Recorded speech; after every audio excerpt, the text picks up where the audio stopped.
Hello friends, कैसे हैं आप सब। आई होप अच्छे होंगे। तो चलिए आज एक नई रेसिपी के साथ हम आ गए हैं, है ना।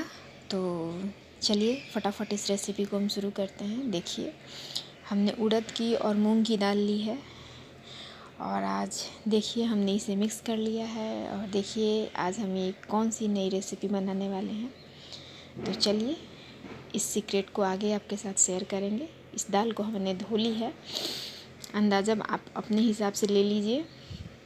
और देखिए धोकर हमने इसे कुकर में डाली है। तो और इसमें थोड़ी सी पानी, ज़्यादा नहीं, इसे उबलने के लिए हम गैस पे चढ़ाएंगे। इसमें हम आगे देखिए थोड़ी सी हल्दी और थोड़ी सी स्वाद अनुसार नमक, जितना दाल लें आप उसके अनुसार आप चाहें तो, और थोड़ी सी हींग। क्योंकि उड़द की दाल है, मूंग की दाल तो सुपाच्य होती है, बट उड़द की दाल है तो इसमें थोड़ी सी हींग भी हमने डाली है। तो आप सोच रहे होंगे कि कौन सी ऐसी रेसिपी बन रही है जो कुकर में बन रही है। तो चलिए इस सीक्रेट को भी, इस सस्पेंस को भी ख़त्म किया जाए। पहले मैंने कुकर इधर चढ़ा दिया है और अब हम आज इस दाल की, उड़द की, मूंग की, आज इस दाल से हम इसकी खास्ता कचौड़ी बनाने वाले हैं। तो देखिए ज़्यादा देर नहीं, इसे 2-3 सीटी लगने तक हम इसे पकानी है। और देखिए दाल हमारी पूरी तरीके से गल जानी चाहिए। देखिए अगर दाल इसमें हमें ध्यान रखना है कि पानी की मात्रा ज़्यादा ना हो।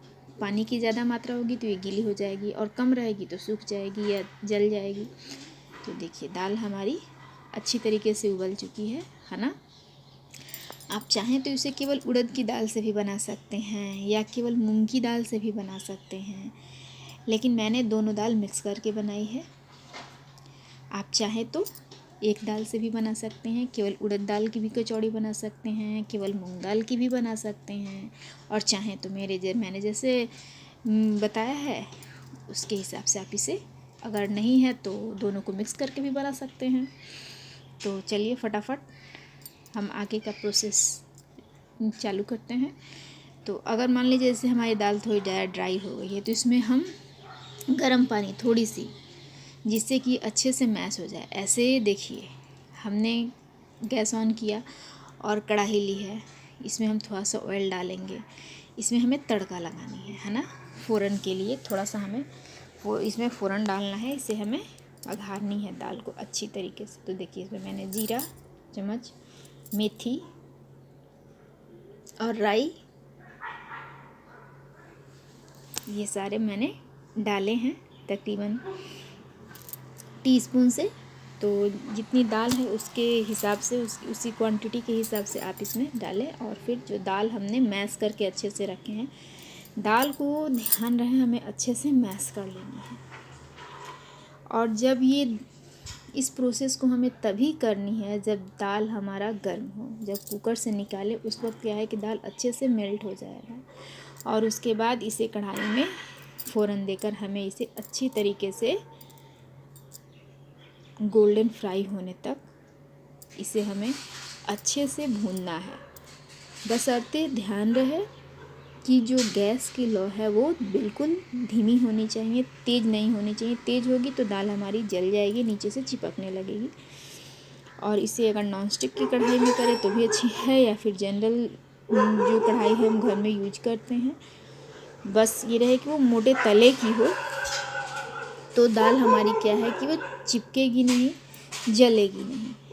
और इस दाल को हमें अच्छे तरीके से भून लेना है ना। ये ध्यान रहे, क्योंकि इस दाल की भूनने में ही इस रेसिपी की सारी खासियत है। तो इस कचौड़ी में हमें दाल को अच्छे तरीके से हमें भूननी है, जिससे कि दाल का कच्चापन बिल्कुल ख़त्म हो जाए, इसका वेटनेस बिल्कुल कम हो, ये ड्राई हो जाए, ठीक ना। तब तक दूसरी तरफ हम इसका आटा तैयार कर लेते हैं। देखिए मैंने मैदा लिया है ना, 3-4 कलछी। आपने जितना मेज़रमेंट लिया, मैंने कोई सा खास मेज़रमेंट नहीं रखा है।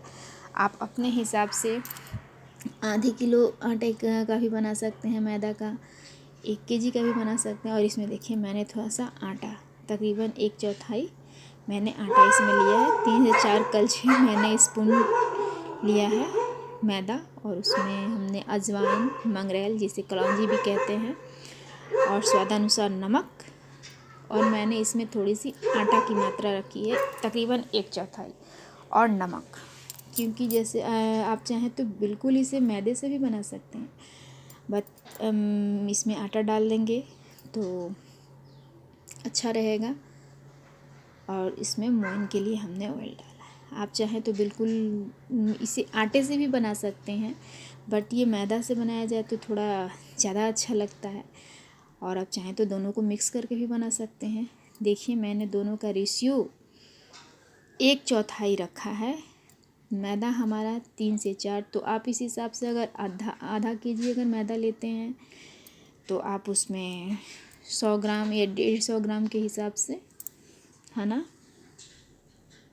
तकरीबन आप उसमें डाल सकते हैं आटा। तो इससे क्या है कि कितने लोगों को जैसे कि मैदा नहीं पसंद है, या मैदा का कुछ भी साइड इफ़ेक्ट है, मैदा पेट पकड़ता है या फिर, तो इसमें आटा डाल देंगे तो इसका जो ये है वो बढ़ जाएगा। तो देखिए, चलिए देखिए, हमने इस डो को अच्छे से गुनगुने पानी से, हम जब भी कोई खास्ता बनाए वो चाहे मीठा हो, नमकीन हो, तो उसे हम गुनगुने पानी से अच्छे से गूँथ लेते हैं। तो देखिए ये हमने आटा लगा लिया कचौड़ी का, है ना। अब इसे अच्छे तरीके से हम इकट्ठा कर लेंगे और करके देखिए। और इधर हमारा जो दाल है वो तैयार हो रहा है ना, स्टफिंग के लिए। कचौड़ी में जो भी हम भरावन डालेंगे तो उसके लिए हम इधर दाल धीमी आंच पे तैयार कर रहे हैं, और इस तरीके से हम बराबर इसे धीमी आंच पे करते जाएंगे।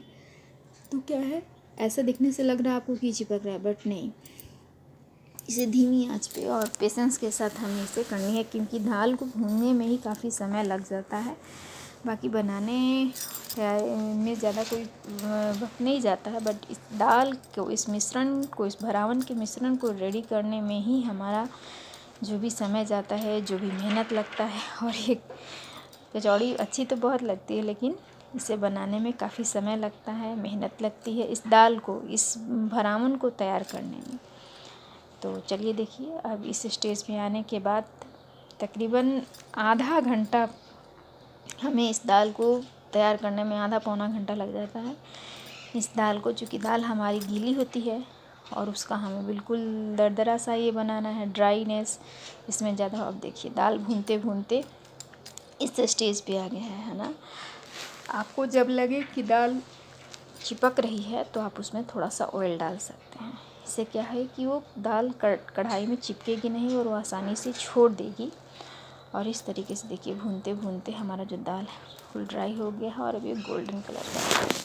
अब इसे हमें उतार देनी है। देखिए अब इसमें ड्राइनेस बिल्कुल ख़त्म हो गया है। अब इस दाल को जब हम भरेंगे, है ना, बस ध्यान रहे जले ना। और इस स्टेज पे आने के बाद गैस हमें बंद कर देनी है। और इस मिश्रण को जब हम कचौड़ी में भरेंगे तो हमारी जो कचौड़ी बनेगी वो बिल्कुल क्रिस्पी खास्ता बनेगी, उसमें कच्चापन का नामो निशान नहीं रहेगा, है ना। तो चलिए देखिए, हम ये आटा जो लगाया है, अब इसकी हमें लोइयाँ बनानी है ना। तो चलिए फटाफट हम इसकी लोइयाँ बना लेते हैं। छोटी छोटी देखिए मैंने लोइयाँ कर ली हैं, आप भी इस तरीके से बना सकते हैं। तो इस तरीके से देखिए, हम जितना आटा लिए उन सबका लोई हमने बना लिया है। और अब इस तरीके से सारे काम को एक ही बार कर लें, है ना। एक बार हम लोई बना लें, एक बार हम स्टफिंग को भर लें, और इस तरह से देखिए उसकी कटोरी बनाकर हम इसमें स्टफिंग को भरते जा देंगे, है ना। और ध्यान रहे कि जब स्टफिंग हम भरें तो इसके मुंह को जब हम बंद कर रहे हो ना, तो अच्छे तरीके से हमें बंद करनी है, क्योंकि ये अगर तेल में जाएगी, जब इसे हम डीप फ्राई करेंगे तो ये तेल में जाने के बाद फट जाएंगी या खुल जाएगी, इसलिए इसका मुंह अच्छे से दबाकर हमें बंद करनी है ना।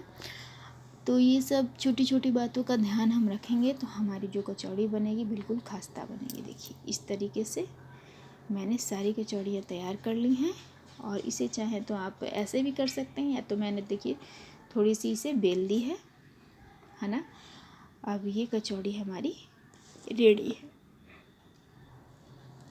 तो आप इस रेसिपी को बनाइए इस ठंड के सीज़न में, है ना। कचौड़ियाँ हों या जो भी हों, देखिए इस तरीके से तेल गर्म के मैंने इसमें इसे डीप फ्राई किया है। और इसे भी ये भी ध्यान रहे कि हमें धीमी आंच पे ही करनी है, ज़्यादा आंच तेज़ ना हो, नहीं तो ये अंदर से, ऊपर से तो बिल्कुल क्रिस्पी बन जाएगी लेकिन अंदर से खस्ता नहीं हो पाएगी। इसलिए हमें इसे धीमी आंच पर धीमी ही करनी है, ताकि जो कचौड़ियाँ हमारी बने बिल्कुल क्रिस्पी और खस्ता बने, और ये लंबे समय तक रहेंगी, है ना। अगर अंदर से बिल्कुल ड्राई भी रहेंगे तो ये, अगर अंदर से गीली रहेंगी ना तो ये कचौड़ी हमारी ज़्यादा दिनों तक चल नहीं पाएगी और ये तुरंत ख़राब हो जाएगी। और इस तरीके से जब आप इसे बनाएंगे तो ये महीनों भी आप खाइए, 15 दिन तक तो बिल्कुल आराम से आप इसे महीनों भी खाएंगे तो भी कुछ इसमें ख़राब होने वाली चीज़ नहीं है ना। एयर टाइट डब्बे में बंद करके रखिए और नाश्ते पे चाय के साथ लीजिए, ऐसे लीजिए। तो चलिए देखिए ये हमारी कचौड़ी धीमी आंच पे देखिए अभी गोल्डन ब्राउन हुई है। अब इस स्टेज में आने के बाद हम कचौड़ी को निकाल लेंगे, ठीक ना। तो इस सीज़न आप भी इसे ट्राई कीजिए और मुझे बताइए कि आपको ये रेसिपी कैसी लगी, है ना। अगर आपको मेरा वीडियो अच्छा लगता है तो आप इसे लाइक कीजिए, शेयर कीजिए और चैनल को तो सब्सक्राइब करना बिल्कुल भी ना भूलें। अब देखिए दूसरी ट्रिप की भी मैंने कचौड़ी इसमें डाल दी है ना। और इसे भी हम सेम उसी प्रोसेस से डीप फ्राई कर लेंगे। और करने के बाद इस कचौड़ी को हम शाम में स्नैक्स की तरह, इसे हम चाय पे भी ले सकते हैं, मेहमान तो उन्हें भी सर्व कर सकते हैं, सॉस के साथ भी ले सकते हैं। बच्चों को खासकर बहुत पसंद पड़ती है। ऐसे तो ये कचौड़ी सभी की फेवरेट होती है। तो आप भी इस रेसिपी को ट्राई करें। त्योहारों की सीज़न में भी, शादियों का सीज़न चल रहा है तो हमारे यहाँ ये शादियों में ये कचौड़ी ज़रूर बनती है। तो आप इसे ट्राई करें और बताएं कि ये रेसिपी आपको कैसी लगी। देखिए इस तरीके से धीमी आंच पर हमें इसे डीप फ्राई करना है, और जब ये गोल्डन हो जाए तो इसे हमें निकालना। आप इसे चाहें तो छोले के साथ, आलू की सब्ज़ी के साथ भी ट्राई कर सकते हैं, है ना।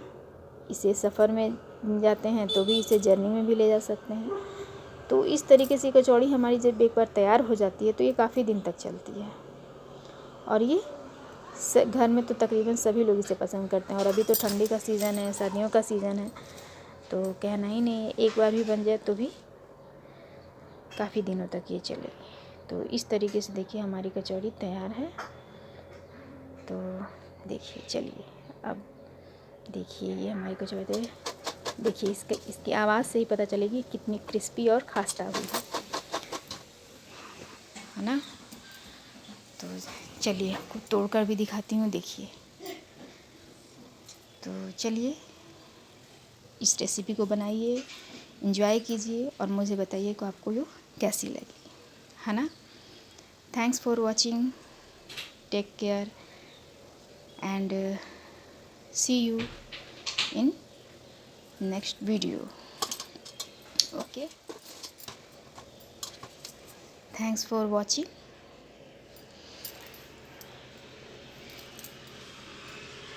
तो चलिए फिर मिलते हैं अगले वीडियो में एक नई रेसिपी के साथ। Take care.